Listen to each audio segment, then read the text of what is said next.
Shiv colony Pinjore में book bank project की ओर से झुग्गी झोपड़ियों में रहने वाले बच्चों को मुफ्त में कापियां, किताबें, पेन, पेंसिलें बांटी गई। शिव कॉलोनी पिंजौर में बुक बैंक प्रोजेक्ट की ओर से झुग्गी झोपड़ियों में रहने वाले छोटे छोटे बच्चों को सोमवार को मुफ्त में पेन, पेंसिलें, कापियां, किताबें बांटी गई थी। बुक बैंक प्रोजेक्ट हरियाणा की हेड सिमरन धीमान के नेतृत्व में बच्चों को कापियां, किताबें और स्टेशनरी का सामान बांटा गया था। इस अवसर पर हेड सिमरन धीमान ने अपने संबोधन में बच्चों के पेरेंट्स को कहा कि कन्यादान से पहले शिक्षा का दान जरूर करें। उन्होंने कहा कि कापियां, किताबें, पेन, पेंसिल बांटने का मुख्य उद्देश्य यही है कि एजुकेशन हर घर घर तक पहुंचे ताकि झुग्गी झोपड़ियों में रहने वाले बच्चों को भी शिक्षा मिल सके। उन्होंने कहा कि गरीबी में पेरेंट्स बच्चों को महंगी शिक्षा नहीं दे सकते हैं, तो ऐसे में बुक बैंक प्रोजेक्ट ने don't worry be happy theme के साथ प्रोजेक्ट की शुरुआत की थी।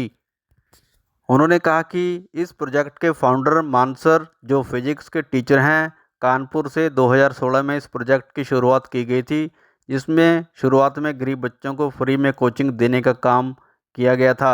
बुक बैंक प्रोजेक्ट हरियाणा की हेड सिमरन धीमान ने बताया कि प्रोजेक्ट के नेतृत्व में पिंजौर की शिव कॉलोनी में झुग्गी झोपड़ियों में रह रहे बच्चों को स्टेशनरी, कापियाँ, किताबें देने का मुख्य मकसद यही था कि घर घर तक शिक्षा को पहुँचाना है, ताकि कोई भी बच्चा शिक्षा से वंचित ना रहे। उन्होंने कहा कि प्रोजेक्ट द्वारा जल्द ही पिंजौर कालका के और गांव में भी झुग्गी झोपड़ियों और गरीब बच्चों को मुफ्त शिक्षा प्रदान करने का कार्य शुरू किया जाएगा।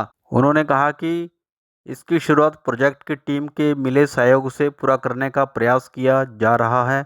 उन्होंने कहा कि जो बच्चे रुपयों और गरीबी के अभाव में स्कूल नहीं जा पाते हैं, उनको मुफ्त में शिक्षा प्रदान करने का लक्ष्य है, जिस पर बुक बैंक प्रोजेक्ट तेज़ी से काम कर रहा है और उन्हें खुशी मिलेगी कि उनके प्रोजेक्ट के माध्यम से बच्चे पढ़ लिख कर आगे बढ़ेंगे। इससे समाज में भी ऐसे बच्चे तरक्की कर पाएंगे। प्रोजेक्ट हेड सिमरन धीमान ने कहा कि आजकल की शिक्षा काफ़ी महंगी हो चुकी है और गरीब माँ बाप अपने बच्चों को स्कूल नहीं भेज पाते हैं।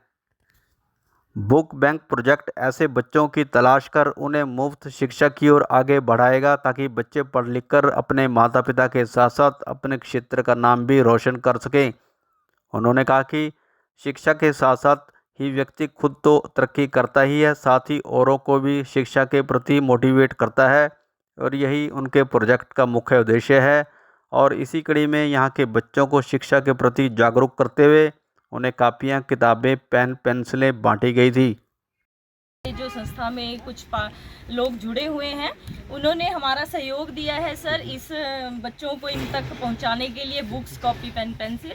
और मैं चाहती हूँ हमारा शिक्षा अभियान जो है वो घर घर तक पहुँचे, और इसमें मैं पूरा पार्टिसिपेट कर रही हूँ और काम भी कर रही हूँ बहुत अच्छे से। और थैंक यू, बहुत बहुत धन्यवाद सभी सहयोगी को, और जिन्होंने मुझे मेरा सहयोग किया, हेल्प की मेरी। प्रोजेक्ट जो चल रहा है सर, वो शिक्षा अभियान के माध्यम से ही चल रहा है, और हम चाहते हैं कि घर घर तक हमारी शिक्षा पहुंचे, और जो गरीब बच्चे हैं जिनको मतलब नहीं, जिनको स्कूल जा पा रहे हैं या कुछ भी, हम आने वाले टाइम में उन बच्चों तक फ्री एजुकेशन पहुंचाने की कोशिश करेंगे, और चाहेंगे कि हर घर का बच्चा स्कूल जाए और शिक्षा ग्रहण करें, ताकि हमारे भारत का नाम रोशन हो और ये फ्यूचर में कुछ आगे बढ़े और हमारे देश की में तरक्की हो कुछ। जैसे पेरेंट्स सभी भेज रहे हैं, सरकारी स्कूलों में जा रहे हैं। आज के टाइम में फीसें बहुत बढ़ चुकी है, और बहुत भी तो हमारा रहता है कि हम एक दूसरे के सहयोग से इन तक कुछ ना कुछ पहुंचाते रहें। बुक्स, कॉपी, हम यही मतलब हम करना चाहेंगे कि हम इनकी हेल्प कर सकें, और हमारा जो माध्यम रहेगा वो शिक्षा में ही रहेगा, कि हम शिक्षा को ही आगे बढ़ावा देंगे, जिससे कि बच्चे हमारे एजुकेटेड हो और आगे कुछ जॉब अच्छी कर सकें। तो थैंक यू सर।